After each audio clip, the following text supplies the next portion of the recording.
al doctor Luis Ángel Di Giuseppe. Luis es farmacéutico de la Universidad de Buenos Aires, cuenta con una diplomatura en gestión de salud de la Universidad de Ciencias Empresariales y Sociales y cursos de gestión en salud en universidades de Ohio y Pensilvania. Dentro del Hospital Italiano de Buenos Aires se desempeña como coordinador de fármacos e insumos del Plan de Salud, donde cumple tareas de planificación y gestión integral de medicamentos. Además es profesor asociado del Departamento de Farmacología del Instituto Universitario. Luis también es coordinador del Grupo de Farmacéuticos en Evaluación y Selección de Tecnologías Sanitarias de la Asociación Argentina de Farmacia Hospitalaria. Por lo que pueden ver, tiene una amplia experiencia en este tópico y por eso es que nos encanta tenerte acá, Luis. Te paso la palabra y la pantalla.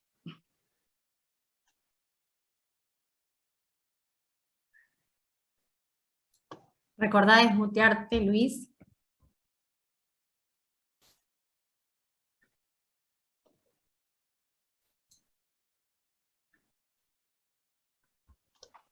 Ahí está.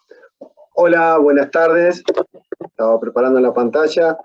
Bueno, en primera instancia agradezco mucho ahí por el capítulo argentino por la invitación a esta presentación, debate del contrato de riesgo compartido para acceso a medicamentos de alto costo en Argentina.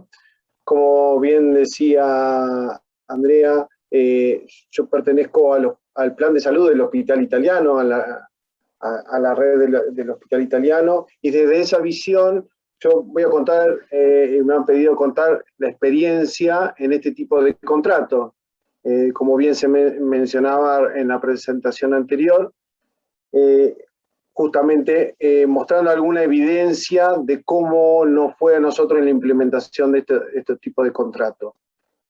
Para contextualizar un poco, el plan de salud es la aseguradora, la prepaga del Hospital Italiano, donde tenemos una cantidad de afiliados de 175.000 afiliados, y dentro de este contexto es que voy a contar nuestra experiencia, ¿no?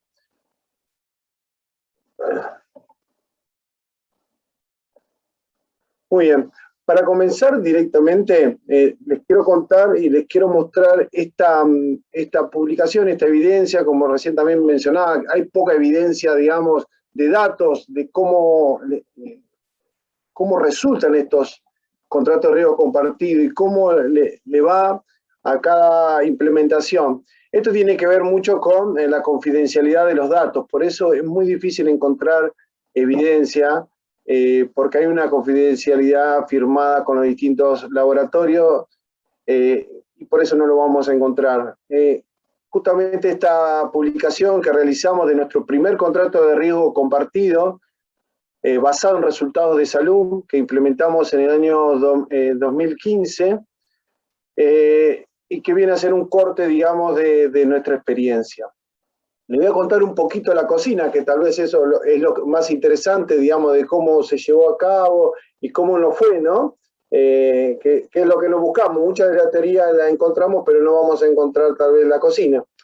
Esto pasó, bueno, no fue fácil, hubo varios sondeos con varios laboratorios en esta propuesta que el hospital incentivaba a que la implementemos. Entonces sondeamos varios laboratorios,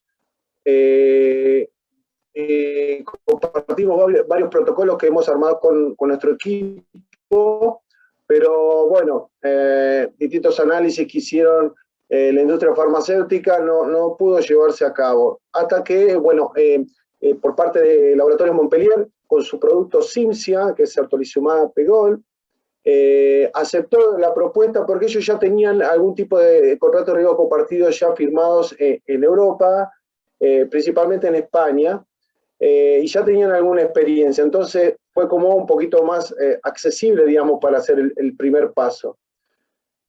Entonces, dentro de esta compañía, digamos, de Montpellier, digamos, ellos eran representantes de este producto, Cimzia, que a su vez era fabricado por USB Pharma, digamos, de Suiza. Entonces, bueno, empezamos a trabajar con ellos en la formación de un contrato que no teníamos tampoco evidencia de cómo era un contrato, cómo se hacía, qué detalles tenía. Entonces lo fuimos formalizando como un contrato, digamos, comercial, y colocando los distintos parámetros, ¿no?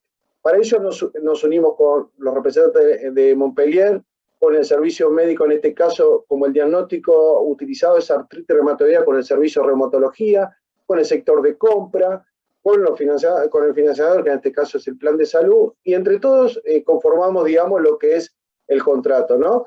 Determinando el fármaco, cuál era la medida clínica que íbamos a medir, que en este caso el determinante, el índice terapéutico, el índice clínico a medir es el DAS28, que es un parámetro que se utiliza en reumatología para medir la actividad de la enfermedad de artritis reumatoidea.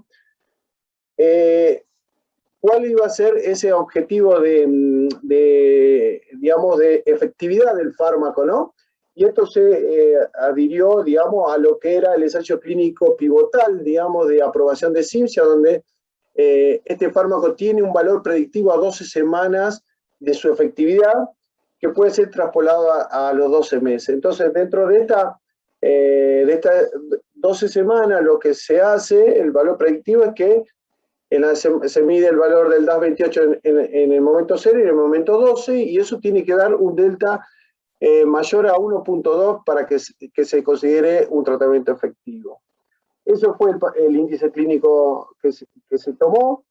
Se revisó por las áreas legales de ambas instituciones, tanto del laboratorio como del hospital, y se acordó cómo se iba a compartir los datos, ¿no? En forma confidencial, datos codificados de los pacientes, protegiendo los datos de los pacientes, solamente la codificación, el inicio del tratamiento y la programación de la próxima medida.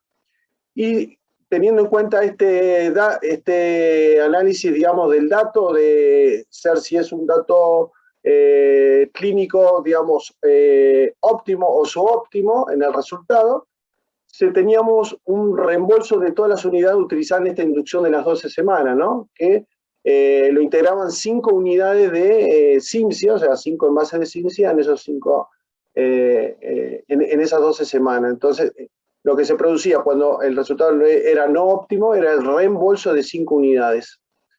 Entonces, dentro de esto, cuando hicimos un corte de estos 40 pacientes que integramos en esta primera instancia del contrato de riesgo compartido basado en resultados de Cimzia, podemos observar, dentro de esta elección, bueno, algunos fueron excluidos que no cumplieron las 12 semanas de este seguimiento, uno por una muerte que no tiene que ver con el tratamiento, uno porque no fue adherente al tratamiento, uno por evento adverso que no tenía que ver con Cimzia, y un evento adverso sí que tenía que ver con Cimzia, que esto también estaba contemplado en el contrato de que tenía devolución de los envases ante un evento adverso.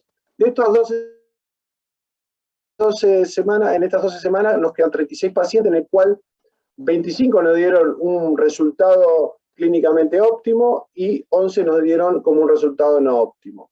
Este resultado concuerda un 27%, que tiene que ver con que en la evidencia también menciona que un 30% de pacientes con tratamientos de artritis reumatoidea no responden a los tratamientos.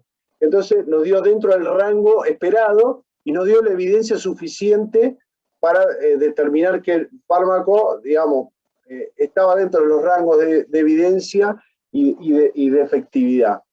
Esta fue una primera experiencia para tomar, digamos, determinaciones de cómo íbamos a seguir con el tratamiento y las aprobaciones del tratamiento de Cimzia. Esto fue un poco la cocina de este. Después hemos implementado otros tratamientos de riesgo compartido basado en resultados, por ejemplo, en psoriasis en placa, tomando, por ejemplo, el índice terapéutico del PASI, que se medía el PASI al momento 0 y a la semana 16, tomando como un PASI, digamos, óptimo de mayor de 90, y como subóptimo un 75 y 50. Y dentro del cual en ese momento se ponía una escala incremental de descuento en el caso de que no cumpliera los resultados óptimos. Este es otro ejemplo de otro contrato de riesgo compartido que hemos implementado en psoriasis en placa. Y así hemos logrado algunos contratos principalmente en estas áreas, ¿no? Porque había más experiencia en artritis reumatoidea, en psoriasis. Ahora estamos firmando uno con oncología, en un tratamiento oncológico, pero lo importante es encontrar un marcador clínico y hacer el acuerdo con el laboratorio. Esta era nuestra primera experiencia y como que nos ayudó a implementar otras experiencias. Y no solamente estos son de riesgo compartido, como también se mencionó en la presentación anterior, y dentro de esta descripción, la taxonomía de Carlson, que yo la utilizo porque me interesa por la distribución, hablamos de los acuerdos de riesgo compartido basados en resultados financieros, ¿no? Acá hay mucho por hacer y se pueden hacer también porque esto, a nivel población, cuando hacemos precio-volumen, podemos regular el consumo, entonces también firmamos acuerdos, digamos, con el uso y aumentos incrementales del descuento a medida que aumentan el volumen, ¿no? Esto tiene una carga administrativa de seguimiento porque hay que ver cómo se hace ese incremento de volumen o poner parámetros y firmarlos en contrato de cuáles son los parámetros que nos van a dar un incremental en el descuento. A nivel del paciente, podemos tomar esto, digamos, de los inicios de los tratamientos, en los inicios de inducción.